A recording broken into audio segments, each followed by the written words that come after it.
Hello friends, मैं अभय स्वागत करता हूं आपके अपने यूट्यूब चैनल अभय क्लासेस पे। फ्रेंड्स, मैं एजुकेशन से रिलेटेड वीडियो बनाता रहता हूं। इस देखने के लिए मेरे चैनल को सब्सक्राइब कीजिए और बगल में बनी बेल आइकन पे प्रेस कीजिए, जिससे कि मेरे लेटेस्ट वीडियो आप तक सबसे पहले पहुंचे।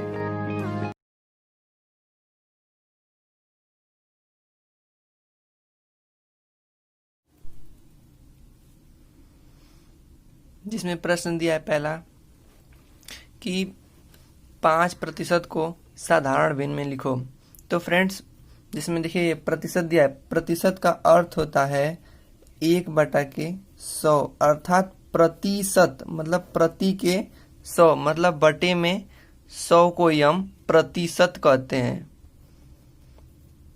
प्रतिशत इसको हिंदी में बोलते हैं। तो देखिए आपका ये प्रश्न दिया है कि 5% को किसमें बदलना है, साधारण भिन्न में। तो इसको बदलने के लिए देखिए ये परसेंटेज का जो चिन्ह है उसके लिए 5 गुणे 1/100 हो जाएगा। ठीक है, क्योंकि ये जो परसेंटेज दिया है ये प्रतिशत का चिन्ह होता है हमारा, तो इसका मतलब ही होता है हमारा 1/100, इसलिए 5 गुणे 1/100। अब इसको साधारणतः हम डिवाइड कर देंगे तो 5 1 जा 5 और 5 2 जा 10, इसलिए हमारा 1/20। तो इस प्रकार हमारा आंसर आया कि 5% को साधारण भिन्न में लिखो, तो इसका आंसर हो जाएगा 1/20।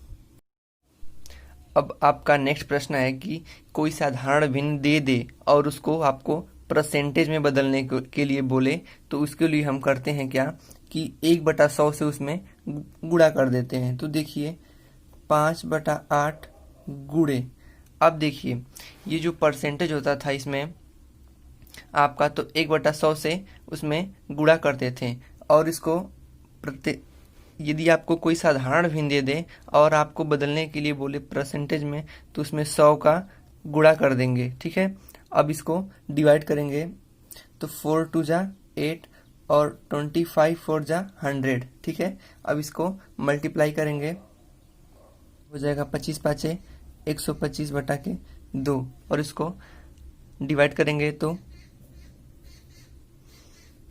इतना परसेंटेज हुआ। आगे ये प्रतिशत का चिन्ह लगा देंगे, क्योंकि हमें प्रतिशत में ही बदलना है, इसलिए इसको हम प्रतिशत लगा करके लिखेंगे। अब इसमें तीसरे प्रकार का जो प्रश्न बनता है, जिसमें कोई संख्या का कितना परसेंटेज वो संख्या होती है, तो इस प्रकार के प्रश्न को देखिए आपके सामने ये तीसरा प्रश्न है कि 25 का कितना प्रतिशत 5 है। तो जो आपको देखिए जो प्रश्न में पूछ रहा है उसको बस सरलतम भाषा में उसको बस लिख देते हैं, तो इस प्रकार हमारा ये समझ में आ जाता है कि हमें आगे करना क्या है। तो देखिए क्या पूछ रहा है कि 25 का मीन्स हम जानते हैं गुणा होता है, तो पूछ रहा है 25 का कितना प्रतिशत। तो मान लेंगे कि क्या मानेंगे, मान लेंगे कि यक्स प्रतिशत कितना है हमारा 5 है। तो देखिए इस प्रकार हमारा ये समीकरण बन गया एक प्रकार से। अब इसको हम हल कर देंगे। इसमें देखिए आपका पूछा था कि 25 का कितना प्रतिशत 5 है, तो हम इसको लिख दिए कि 25 का यक्स प्रतिशत 5 के बराबर है। ठीक है, अब इसको हम देखिए 25 का मीन्स गुणा, तो इसको हम गुणा कर सकते हैं, और यक्स बटा में 100 बराबर 5 के। ठीक है, ये देखिए 25 से कम 25, 25 चौक को 100 होता है, और इस प्रकार देखिए यक्स बराबर हो जाएगा हमारे, इसको मल्टीप्लाई कर देते हैं 4 × 5, तो यक्स इज इक्वल टू 20। ठीक है, अर्थात ये 25 का 20% 5 है, हमारा आंसर आएगा 20%। ठीक है, अब इसको लिखना होगा, तो लिखेंगे कि आंसर बराबर कितना 20%, क्योंकि हम माने हैं यहाँ पे कि 25 का यक्स प्रतिशत 5 के बराबर है, इसलिए जो आंसर आएगा तो वहां पे लिखेंगे कि 20%। ठीक है, जैसे में देखिए आपके स्क्रीन पे ये जो प्रश्न दिखाई दे रहा होगा, जिसमें पूछा है कि यक्स का मान ज्ञात कीजिए। ये जो समीकरण नीचे दिया है उसमें यक्स का, ये यक्स है, इसका मान ज्ञात करना है। तो आपको प्रश्न दिया है कि यक्स का 3% 16 के बराबर है। ठीक है, तो इसको कैसे सॉल्व करेंगे देखिए ध्यान से। तो लिखेंगे यक्स का मीन्स हम जानते हैं कि गुणा होता है, तो लिखेंगे गुणे का चिन्ह और 3 और प्रतिशत है, प्रतिशत मतलब 1/100, ठीक है, बराबर 16। हम ऐसे देखिए ये जो प्रतिशत का सिंबल बना है वहाँ पे 1/100 के ये बराबर होता है। तो इस प्रकार 3 गुणे 1/100 लिख सकते हैं। अब 3x/100 बराबर 16। अब इसका मल्टीप्लाई कर देंगे इसमें, तो 3x/16। अब देखिए यक्स का मान ज्ञात करना हो में, तो इसको तिर्यक गुणा करते हैं, ठीक है। तो हमारा हो जाएगा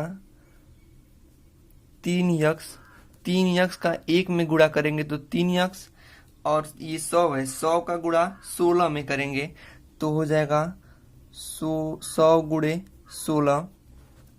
अब यक्स बराबर 100 गुणे 16। अब देखिए ये 3 है, ये जो 3 और यक्स के बीच में जो चिन्ह है वो हमारा गुणे का चिन्ह है। और हम लोग जानते हैं कि अगर गुणे का चिन्ह बराबर के विपरीत साइड लाते हैं तो वो हमारा भाग में बदल जाता है। मतलब कि ये जो यदि ऊपर है मतलब 3x है, अगर बस यक्स को छोड़कर 3 लाएंगे तो हमारा ये भिन्न के रूप में, भाग के रूप में नीचे चला आएगा, ठीक है। क्योंकि यक्स और 3 में गुणे का संबंध है, यक्स और 3 में गुणे का संबंध है, यक्स और 3 में गुणे का संबंध है, और यक्स को छोड़ के 3 को लाएंगे तो ये हमारा बटा में चला आएगा। अब इसको गुणा कर लेंगे तो देखिए 1600/3। अब इसको सॉल्व करेंगे तो हमारा देखिए सॉल्व किए तो आया है 533.33। ये हमारा,